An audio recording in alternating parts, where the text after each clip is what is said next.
Good morning mga kaibigan! Welcome dito sa aming bahay. So, kakain tayo ngayon mga kaibigan. Sobrang aga pa dito ngayon. And then, medyo pagaw pa nga yung boses natin kasi kakagising lang namin mga kaibigan. And kain kami mga kaibigan at saka yung bigas na mais minix namin. Ayan. Ito yung kanin namin mga kaibigan. Amin na galing sa neighbors mga kaibigan, binigay sa amin yung karpa mga kaibigan. Giano nato siya, gisugba siya una mga kaibigan before siya gisabaw, kaya mayroong baka maano kayo mga kaibigan, mayroong himbis. So ganyan siya mga kaibigan, sinugba nga karpa, gisabaw siya mga kaibigan. Kaya mahaw tayo, mamahaw, breakfast. Kain na kami kasi ako mga kaibigan, hindi ako mag-coffee in morning kapag walang kanin kasi sumasakit yung tiyan ko mga kaibigan. Kaya before ako mag-coffee, mayroon ng kanin sa aming harapan mga kaibigan. Kaya let's pray muna mga kaibigan.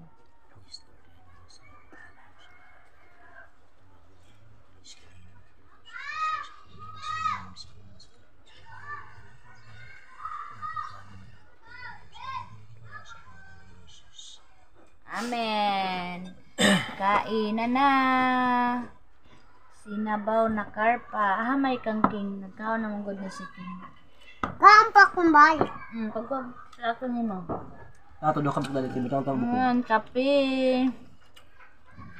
Plato. Ayan, Kevin, kanalis ni Mama. Sarap. Naka plato.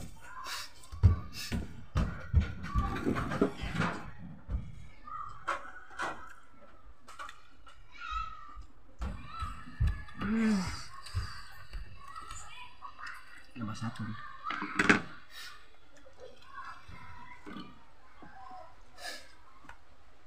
Binigyan kami mga kaibigan ng neighbors namin ng karpa, 2 karpa mga kaibigan. So kagabi pa namin to niluto. Tapos tinira namin yung isang karpa mga kaibigan para maulan namin sa morning. Yan yung Ngai. Pang. ako mga kaibigan, magko-coffee kami dito.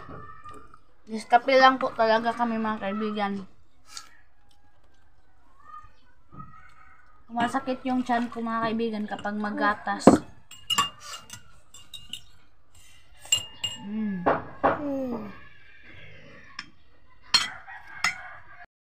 Kain tayo sa munti naming bahay dito. Wala na kaming mga kaibigan lamesa. Sinataot na. Kasi nandun sa malaking bahay. Kasi hindi na siya kasya dito mga kaibigan.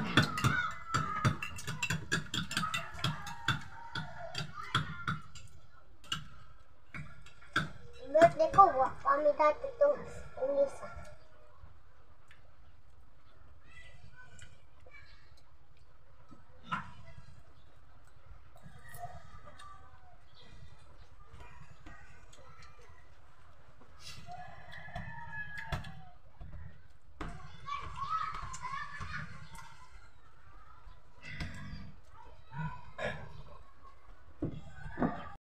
Kaibigan, this is it. Nagpakita na si lupa mga kaibigan. Ayan na, grabe nakahupa mga kaibigan. Malapit na makita yung dryer. So simula na naman tayo mga kaibigan maggamit ng purified water mga kaibigan kasi lubog na dito sa amin. Ito na mga kaibigan kasi pahupa na yung agusan, yung tubig baha mga kaibigan, kaya grabe nakalubog yung tubig natin mga kaibigan. So ayan na yung relax na kami sa ilang month na baha mga kaibigan, and then walang ilaw, pero kahit ganito nakababa yung level ng water mga kaibigan, hindi pa rin kami nagkailaw dito kasi marami pang kailangan ayusin ng mga kuryente mga kaibigan kasi maraming damage sa tubig baha, maraming naputol na wire mga kaibigan kasi sobrang nakalubog sila sa tubig, kaya yung iba na anuhan ng pambot mga kaibigan, nabanggaan ba. Kaya ayan, kailangan ayusin ng mga taga-asil ko mga kaibigan. Kaya ayan, yung update natin sa buhay dito sa Agusan Mars Supa na mga kaibigan. Happy Sunday sa ating lahat mga kaibigan. Kumusta po kayo? I hope nasa mabuti kayong kalagayan lahat mga kaibigan. And happy Sunday sa lahat ng mga parents na nagsimba kasama ang buong pamilya mga kaibigan. So wala tayong ibang maibalik kay God kundi yung pagsamba lang talaga sa kanya mga kaibigan. So ngayon, para makapunta ako doon sa simbahan mga kaibigan, kailangan ko magbaktas na nakaputik mga kaibigan kasi pahupa na yung baha dito sa amin. Kaya tara mga kaibigan, punta na tayo kasi late na yung oras natin mga kaibigan. Anan ko muna before ako makapunta doon sa simbahan mga kaibigan. Ako grabe, kailangan ko umakyat dito sa malaking puno ng kahoy. Oh my God Lord. And then dito tayo dadaan. Ayan, mayroong lupa na mga kaibigan. Papakita na po yung lupa. Yan yung dadaanan natin. Hindi na nga ako nakapagsuklay mga kaibigan, nawala yung suklay ko. Grabe. Ito. So, hindi nakaano si Dudong Junjun masyado mga kaibigan ng tawag nito latayan. Ayan, maliit lang yung nalagyan ni Dudong Junjun mga kaibigan papunta sa church. Pugi! Uwi ka, Pugi! Uwi! Pugi, uli, Pugi! Si Pugi mga kaibigan nakisali. Oh no! Oh, ang lalim! Ay! So, ganito na siya ang itsura. Oh! Yan, dryer na siya mga kaibigan. Ang si Pugi oh. Pugi! So, medyo maano pa rin mga kaibigan, matubig pa rin yung dadaanan natin.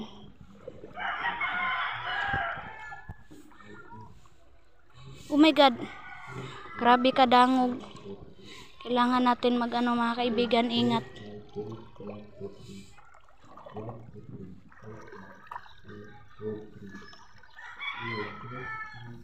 Oh.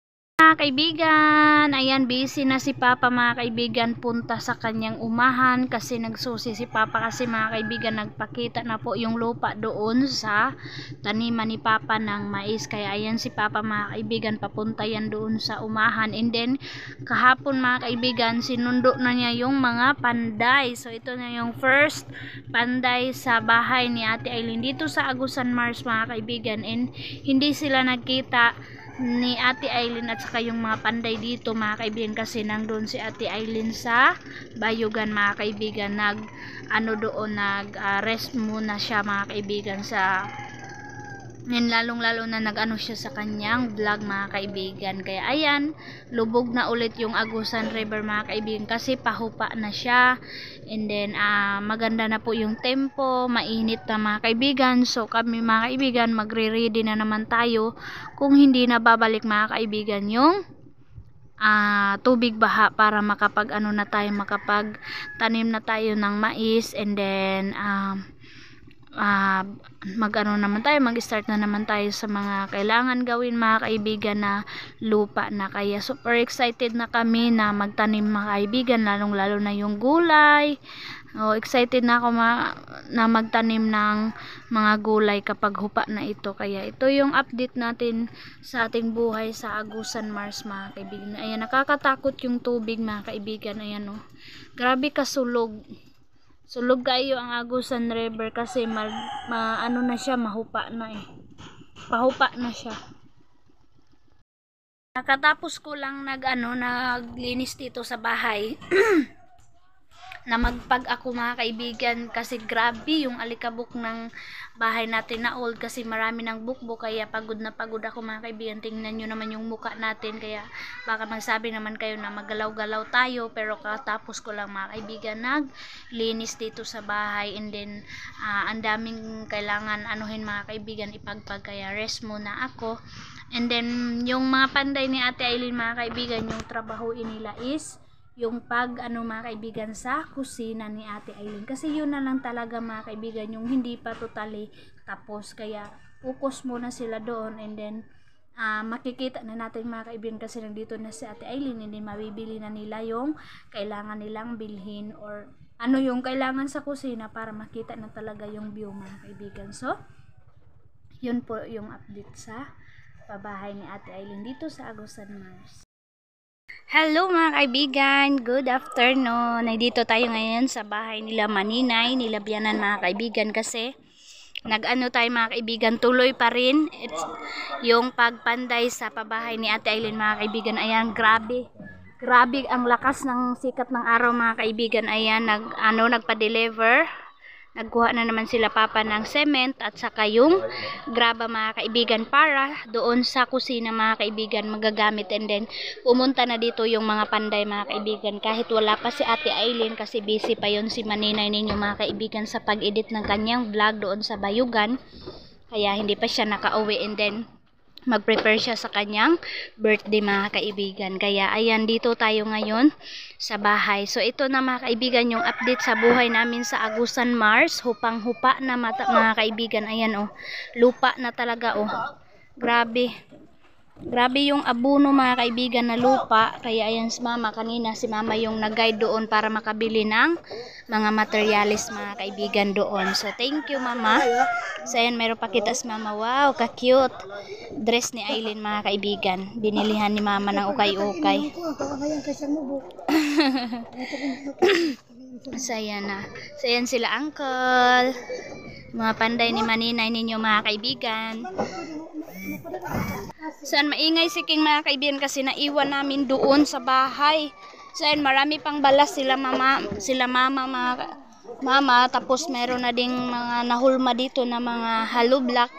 Ginanyan nila mga kaibigan para hindi maano mga kaibigan ba hindi maanlas ng tubig baha. Pero diyan yung hagdanan mga kaibigan papunta doon.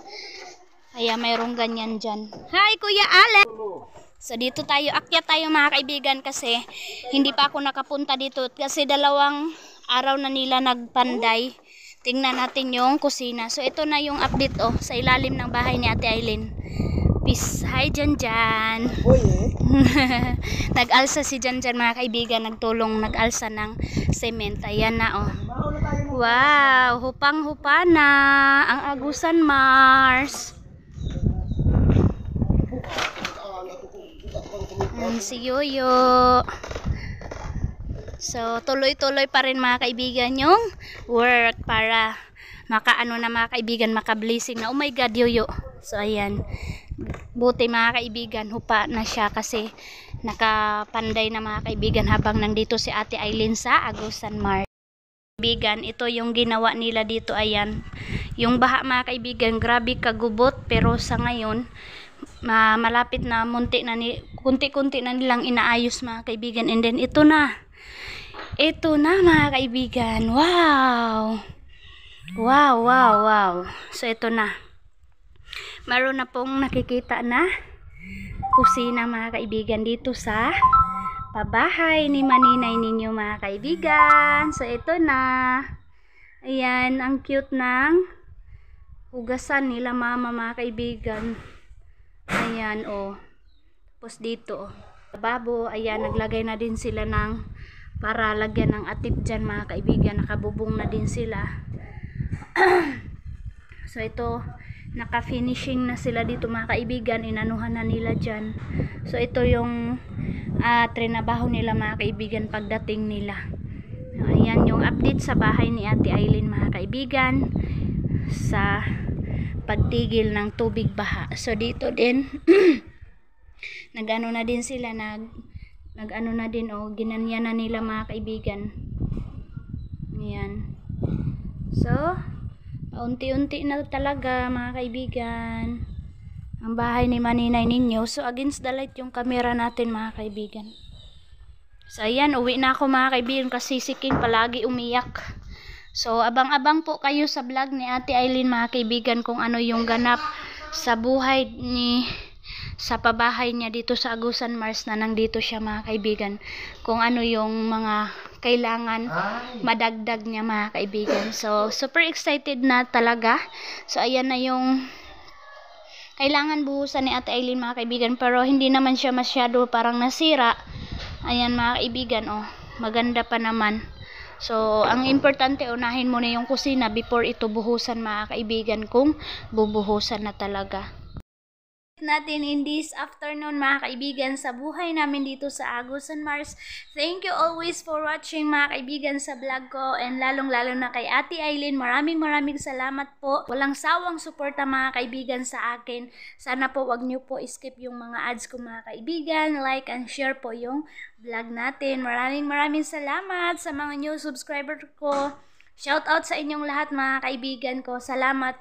God bless sa ating lahat. Bye-bye!